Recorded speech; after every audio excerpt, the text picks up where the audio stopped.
김진애 박사님 나오셨습니다. 안녕하십니까? 네, 안녕하십니까? 네. 자, 네. 오늘 어디서부터 얘기할까요? 오늘 갑자기 지진이 있어가지고. 아니, 제가 딱 한 주 안 나왔는데 네. 2주일 동안 일이 너무 많았어가지고. 예. 그러더니 드디어 급기야 지진까지 나네요. 정말. 트럼프 왔던 것도 굉장히 여러 가지 에피소드가 많았고. 예. 블랙하우스 오픈한 것도 뭐 있었지만. 하여튼 간에 어저께 지진. 요 얘기 잠깐 하고 넘어가야죠. 네, 지진, 저는 길에 걷고 있었어요. 그리고 방송 준비하고는 하고, 솔직히는 이렇게 큰 건지 모르고 지나갔는데. 저는 느꼈습니다. 네. 살짝 아니, 근데 한 3, 4층만 있던 사람들 다 느꼈다 그래요. 그래서 그 후에야 이것저것 사철 지정을 알게 됐는데, 아니, 일단 하나는요, 오늘 수능 못 보신 분들 굉장히 마음이 혼란스러우시겠지만, 다행히 어저께 나서 얼마나 다행인가. 그러니까요. 오늘 마냥 났으면. 큰일 날 뻔했어요. 어떡할 뻔했나. 막 이런, 막 생각하니까 막 소름 끼. 그런 건 정말 대재앙이거든요. 포항에서 시험 치는 학생들 어떡합니까, 그러면? 그럼요. 다 뛰어나가야 되는데. 네, 다 뛰어나가고. 그리고 요새는 스마트폰 있고 그래가지고 금방 또 알게 되거든요. 그러면요. 일주일이 아니라 다 걷고 시험 전체를 다시 준비해야 돼요. 글쎄 말이죠. 그래서 저는 어저께 택시기사님하고 그쪽 쪽만 빼고서 볼 방법이 없느냐. 우리 막 연구하다가 아무래도 안 되겠다. 그러고 왔더니 조금 있다가 이제 조금 이따 연기한다고 나왔는데 그거는 현명한 결정이라면 어떻든지 안전이 제일 중요하고요. 그리고 앞선 인터뷰에서도 나왔지만 이 어진뿐만 아니라 이게 연쇄 지진이 날지 어떨지는 지금 모르고 아무도 있거든요. 모르는 거거든요. 지금 이게 지진 자체에 대해서 아무도 모르고 있는 것뿐만이 아니라 저도 이제 1년 전에 얘기도 했지만 특히 양산 단층과 그 옆에 있는 이렇게 비껴가는 단층에 대해서 우리가 지금 정확히 파악을 하고 있지를 못해요. 우리는 지진이 없는 줄 알았기 때문에 우리 땅에서는. 그래가지고 지금 이거를 파악하는 게 굉장히 중요한 일이기 때문에 그래서 저는 보고요. 지금 굉장히 면밀한. 그래도 요번에 한 가지 칭찬할 만한 거는 요번에는 지진 난 지 한 20초 만에 23초 만에 이게 경고문이 왔어요. 그때는 박근혜 정권 때는 국민안전처가 옥상옥으로 20분인가 있다 왔잖아요. 근데 국민안전처라는 게 따로 있었는데 또 이번에는 계측기도 많았다고 그러고 그래서 자동적으로 이게 발생하도록 해놨답니다. 그러니까 조금 나아진 거죠. 그러니까 많이 나아진 건데 저는 지난 1년 전에 방금 전에 했던 인터뷰 그때 이제 우리나라에서는 사실 일본이 지진에 관해서는 세계적인 그 수준에 도달해 있지 않습니까? 거기는 뭐 지진 일상화돼 있어. 초등학교 들어가자마자 유치원 때부터 지진 나면 어떻게 해야 되는지 다 훈련돼 있는. 그런데 거기서 이제 해상 지진에 대한 이야기를 그때부터 하셨거든요.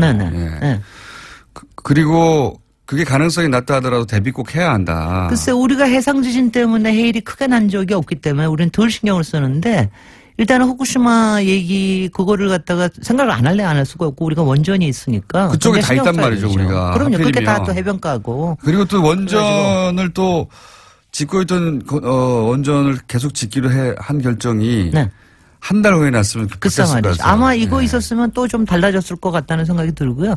그다음에 이제 아무래도 제가 뭐 건축 분야에 일을 하니까 안전에 대해서 조금만 더 얘기를 드리면 어저께 이제 사진들이 굉장히 많이 나와서 막 떨어지고 아파트들. 날리고 막 저기 하는데 일단은요. 거기 어저께 한동대가 제일 난리를 치지 않았습니까? 이게 벽이 떨어지고 그래서 그랬는데 제가 사진으로만 봐도 이거는 바깥에 외장재가 떨어진 거예요.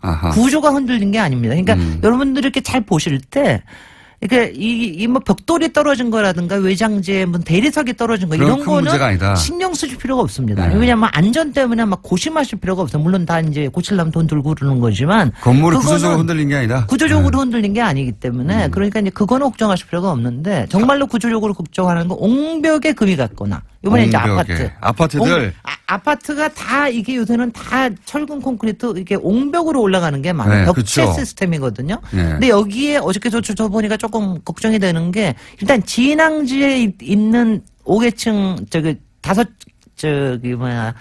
5층짜리밖에 안 되는 것들이 막 기울고 그렇다는데 그건 진앙지에 있기 때문에 굉장히 문제가 있습니다. 그런 건 정말 조심하셔야 돼요. 어저께 보니까 고층 아파트에 이렇게 창대창으로 이렇게 대각선으로 건강거 그런 거는 상당히 문제가 있을 가능성이 높습니다. 높으니까 그러니까 옹벽에 뭐가 문제가 생겼다는 건 조심하셔야 되고 그다음에 가끔 보니까 다세대 주택에 1층에 필로티로 만들어 놓은 거. 그러니까 필로티라는 게 기둥만 있고 벽체가 없는 거죠. 예를 들어서 지하 1층 같은 경우는 주차장으로 쓰려고. 주차장으로 비워버리는 경우.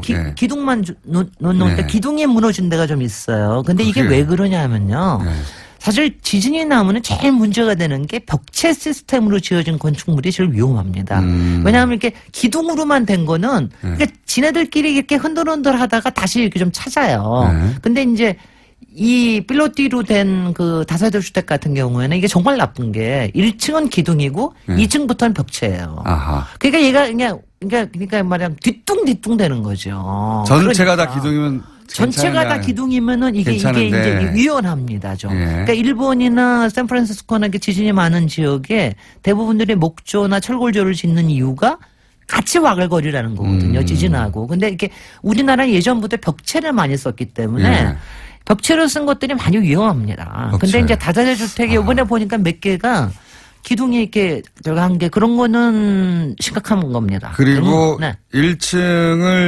1층만 기둥을 세우고 주차장으로 비우고 위에는 벽체로 올라간 거. 이런 것들이 이제 그러니까 건물의 균형이 잘 안 맞는 거죠. 말하자면은. 그러니까 이제 그런 건물은 사각 짝대기 위에다가 벽돌을 싹 쌓아버린 거니까. 그러니까는 우리가 뭘 이고 있다고 생각해 보세요. 이게 더 뒤뚱거리는 거죠. 그래서 그리고 우리도요. 지금 뭐 여러 가지 내진 설계 나오는 하는 거 하는데 이번에도 이 벽돌 떨어지고 그런 거 보니까 우리가 그러니까 사실 전반적으로는 앞으로 가구식으로 바꿔야 돼. 가구식이라는 게 기둥하고 보가 있는 겁니다. 그러니까 만약 벽체로 하는 것보다는 그게 훨씬 더 전체적으로 안전하고요. 그다음에 그렇게 되면은 외벽에 붙이는 것들을 다 라이트한 거로 붙일 수가 있어요. 경량으로. 이 지진을 겪다가 사람들이 점점 어떤 식으로 지어졌는가, 내진 설계가 잘 됐는가 하는 것도 입지 조건을 따질 것 같아요. 앞으로는. 그럼요. 앞으로 따질 겁니다. 워낙 땅은 흔들리지 않는다고 생각해 왔기 때문에 그런 거 안 따졌거든요. 그동안은. 그러니까 두 번 경험을 안 그래도 뭐 어저께 보니까 부산에 요새 무슨 아파트 뭐 잘 되고 어쩌고 저쩌고 또 문제 되겠네. 또 안 되겠네. 아니 근데 저도 그 아파트 경감한 거 봤는데 그게 이제 말씀하신 대로 그냥 외장의 문제인지 아니면 근본적인 문제인지 잘 몰랐지만 그럴 경우 그 아파트를 비싼 돈을 주고 입주한 분들은 어떡합니까? 재산상에. 그거는. 그거는 그 시공사한테다가. 그리고 그다음에 천재지변으로 인한 거는 대부분들이 하자보수도 잘 안 됩니다. 그건 하자보수의 문제가 아니라 그 아파트를 새로 지어야 되는 수준이니까. 그럼요. 왜냐하면 이제 여러 가지 보험을 들어놓은 게 있기 때문에 하자보수 보험이라든가 보험 들어놓은 게 있기 때문에 보험이 좀 나오고 그러는데 이 천재지변으로 해서 이런 일이 일어난 건 아마 보험 카바가 많지가 않을 거예요. 그러니까 특약 조항이죠. 그러니까 뭐 심각한 거죠. 그래서 제가 보기엔 앞으로 입주하실 때 입주 조건을 따질 때 내진 설계나 말씀하신 이 뭐라고요? 그러니까 균형을 잘 잡아서. 우리 일반인들 봐서 모르잖아요. 그러니까 전문가에 왜 부동산 데리고 다닙니까? 부동산이 그런 거 알아봐 주는 거예요. 여기 보시면은 부동산 맨 위에 구조에 대해서 쓰는 게 있어요. 몇 평만 보지 마시고 거기에 철근 콘크리트 존지 아니면 철골 구조인지 이런 게 다 나와 있어요. 조적식인지 이런 거 그거 보셔야 된다니까. 그거 안 이제 알았어요. 보셔야 돼요.